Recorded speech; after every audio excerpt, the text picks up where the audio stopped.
হারিয়ে যাচ্ছে গ্রাম বাংলার মাছ ধরার উৎসব। একসময় বর্ষায় গ্রাম বাংলার নিচু জমি, খাল বিলের পানি নেমে যেত, আর সেখানে গ্রামের মানুষ পানি সেচে মাছ ধরত। সেই সময়ের মাছ ধরার চিরায়ত দৃশ্য এখন সচরাচর চোখে পড়ে না। আগে খাল, বিল, পুকুর, ডোবা আর ক্ষেত শুকিয়ে গেলে গ্রামের মানুষ দল বেঁধে থালা বাটি নিয়ে মাছ ধরার জন্য নেমে যেত। খাল, বিল, নদী, নালা, ডোবার পানি সেচে মাছ ধরত তারা।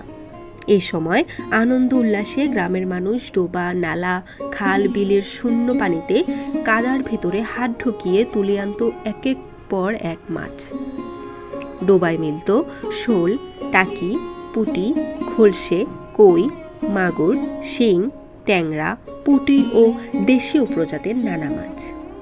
স্থানীয়রা জানায়, ভাদ্র মাসের তীব্র গরম আর প্রখর রোদে নদ নদীর পানি, খাল, নালা ও নিচু জমির পানি শুকিয়ে যেতে থাকে। ডুবে থাকা ডোবা, নালা, খাল, বিলের পানি শুকিয়ে গেলে এসব স্থানে আটকা পড়ে নানা প্রজাতির দেশীয় মাছ। সে সময় কাদা পানিতে নেমে হাত দিয়ে মাছ শিকার করে গ্রাম বাংলার মানুষ। তীব্র রোদে হাঁটু পর্যন্ত কাদা পানিতে মাছ ধরা গ্রাম বাংলার অন্যতম বিনোদনও বটে। তবে মাছ ধরার এমন দৃশ্য এখন আর চোখে পড়ে না। বর্তমানে উপজেলার নদী, খাল, বিল, ছোট ছোট খাত কালের বিবর্তনে অনেকটাই ছোট হয়ে গেছে। তারপরও বর্ষা মৌসুমে পানিতে টইটুম্বুর হয়ে ওঠে এসব নদী, খাল, বিল ও ডোবা, নালা।